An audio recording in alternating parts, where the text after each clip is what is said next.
Sometimes the most terrifying things are the things we never figure out. The unknown, never having answers, never knowing what really happened, and having to live with that every day.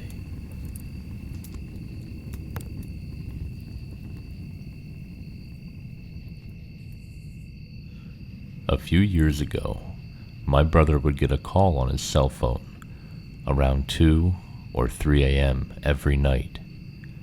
He would answer it, and it was this hellish sounding noise, like static mixed with screams. He changed his cell number after a month of this, and it stopped. Then after a week or so, it began again. The exact same noise, exact same time. Finally, one day, he decided to backdial the call. When the phone picked up, it was an old man that had no clue what he was talking about. Still, the calls persisted. If he didn't answer, it would call a few more times, but no messages were left. He decided to say screw it, ended his contract with his phone company, switched to a new one, and then got another new number. You guessed it. The screaming static calls continued after a short delay. But this time, he was terrified every night, unsure why this was happening. He backdialed the number again, and this time got a completely different person, who again had no idea what he was talking about. Around this time, he lost his job and his phone.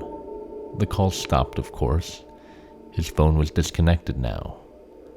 So one day, my mom asked me to listen to this weird message she got on her home phone. It was the static screaming. We showed my brother, and he was freaking out. He backdialed the number again, and it said the number was disconnected this time. He never heard from it again after that, but we still have no clue what that noise was.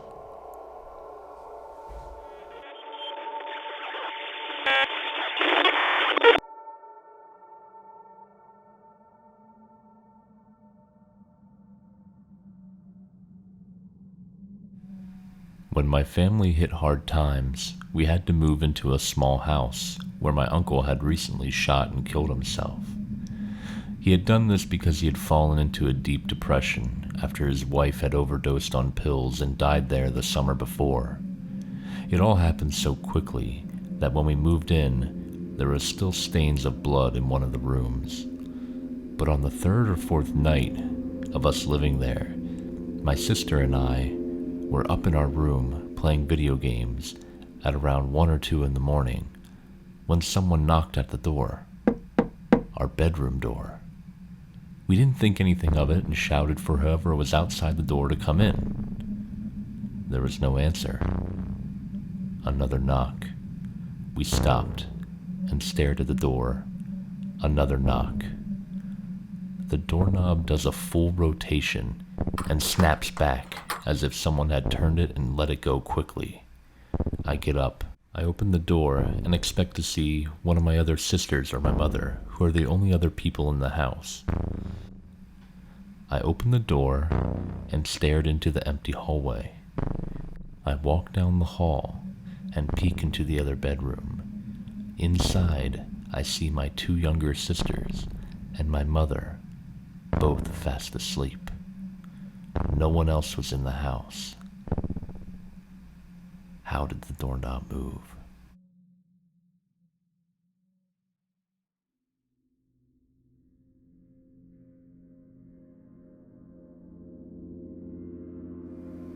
There's a bridge near where I grew up, in middle of nowhere, Tennessee, that is notorious for screaming at people at night. The screams aren't audible to the houses nearby, and supposedly you have to sit on the actual bridge to hear it at all. The common explanation is that it's a bobcat that lives under the bridge, but people have checked with dogs and such, and never find any signs of any bobcats. Well, some friends and myself had heard this story for years, all growing up, but never tested it. So one night after a few beers, we get up the notion we're going to go test this thing. So 5 drunk guys pile into a beat-up car, and we drive down and park on the bridge. This is around 1:30 a.m., and it's dead silent out. We sat there for a good 45 minutes, and nothing happened. We had the windows down, and had been sitting there, debating whether or not this whole thing was bullshit. And that's when the scream happened.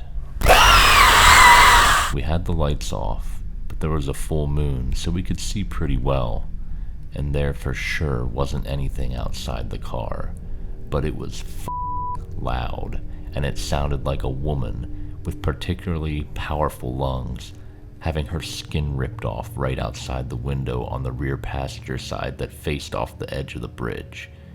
Now, I've heard bobcats in heat while hunting, and they do like a scream, scream, scream kind of thing. It's hard to describe, but they do it in little repeating bursts. This was a good 3 to 4 second extended scream at incredible volume. We tore out of there like a demon was chasing us. A couple of miles down the road, we finally stopped and actually processed what happened.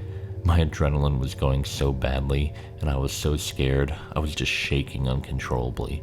One of my friends actually pissed himself, which I'd never seen anyone actually do in person. One friend immediately left the car and vomited. To give what I think is a good frame of reference for how actually terrifying this was, my friend whose car it was, he wasn't even mad at the friend that pissed all over his seat. It was insane. To this day, I have no explanation for it.